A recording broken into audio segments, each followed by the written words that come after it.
Well, thank you for covering the game. You guys that came all the way out here from the East Coast, appreciate that.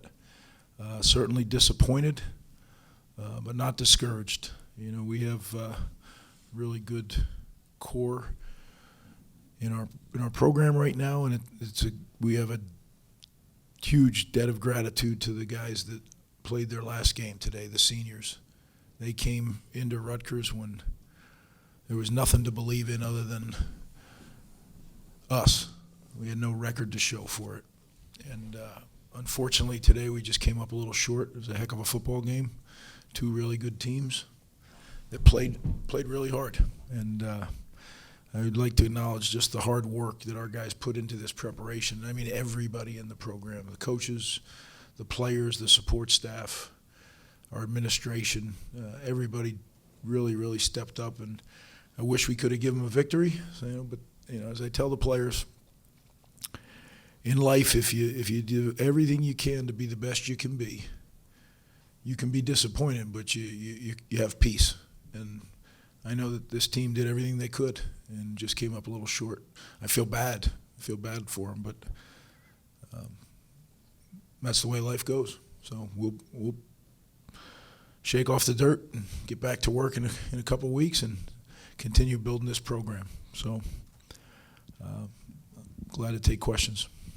If you do have a question, could you please raise your hand? We'll get a mic to you, and if you could identify yourself, please. So we're going to start here on the right, first row. Chris Eisman, Bergen Record. Greg, I guess just what were they able to do against your defense that allowed them to connect on kind of the big plays that they needed to make, especially there in the second half? Yeah, they did a heck of a job. They did some things, in the run game that certainly gave us trouble. And they're a very talented group. The skill they have is very good. And when the quarterback can be a runner like he is, it changes all the math. It's very hard. I wish I could have done a better job. I wish we all could have done a better job. But again, we did everything we could. Just came up a little short. Are there things, when you look back, are there things you'd do differently? Sure.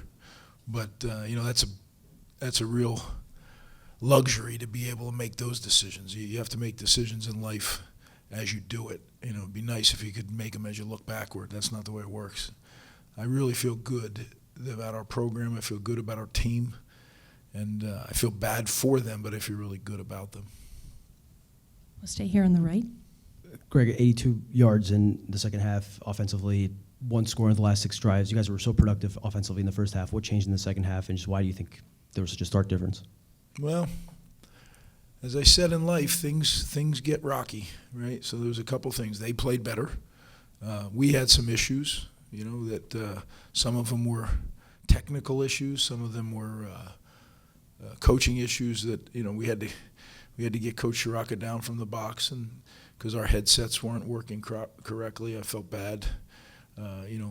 Certainly one of his secrets is to call the game from up there and see it so well. I thought, but you know what? I tip my hat to Kansas State. They did a heck of a job. They controlled the game in the second half with their offense and their defense. Stay here on the front row on the right. Josh Myers, Daily Targum. Coach, how much of a difference did it make not having a distinct defensive coordinator prepping for the game and then calling the game today?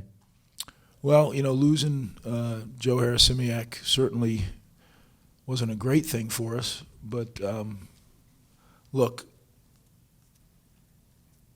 everybody worked very hard to try to make it work.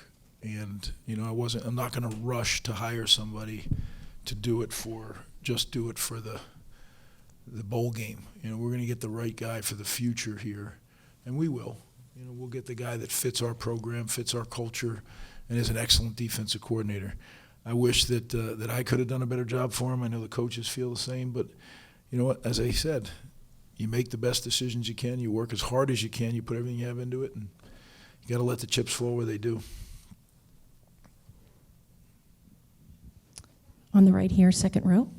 Dana Scott, Arizona Republic.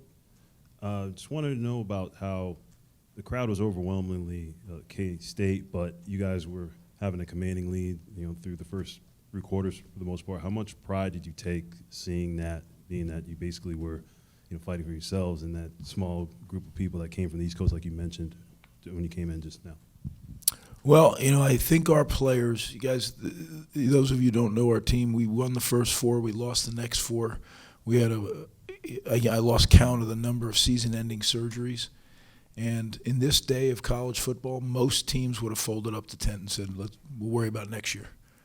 And this group of guys fought back and literally ripped themselves off the canvas and fought back and found a way to win 7 games and found a way to do that in the Big Ten Conference. So, again, they play for each other. That's the secret.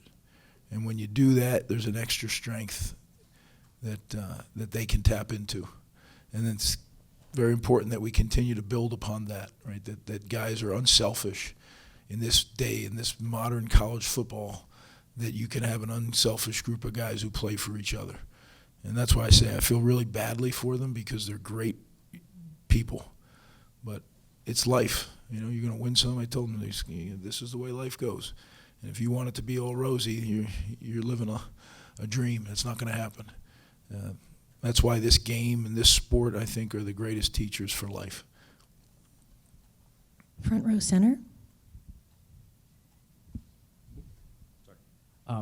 Greg, you alluded to your feeling about the program right now, 7-6 for the second straight year. Do you feel like you guys made progress this season?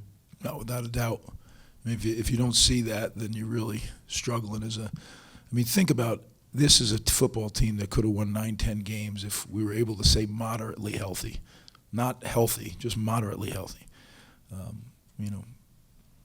To say that we had some injuries would be an understatement. I didn't talk about it all year. I never used it as an excuse. I know at the break when we were 4-4, most people thought we were done. We didn't have any players, right? And guys that in this day and age, guys like this guy sitting, where'd he go? He was sitting on my left. He's hurting every single week. Tyrone Powell every week. Flip Dixon every week. These guys played. I told you at times they played this year. Most college football players would not play, and especially guys that have an NFL future. And that's how much they cared about each other. And I told them in that locker room, you have something very, very special. Don't ever let go of that. Most people in this world don't have that. Maybe they have it with family, maybe. But with people that are not in their family, to have that, that's special. Staying here in the front row. What did Ethan say happened on that interception? I haven't even talked to him about it. Yeah, I had a lot going on today. This is a very busy day out there, and then the headsets go down, and we can't communicate, and there's a lot going on. Today but it's great. I mean, that's the challenges. When you get into this business, that's what you look forward to. All those different things that you as a competitor have to figure out. And again, my hat is off to Kansas State, because they played a heck of a ball game, and the job that they do is very impressive. That'll wrap up our questions for Coach. Thank you you. so very much.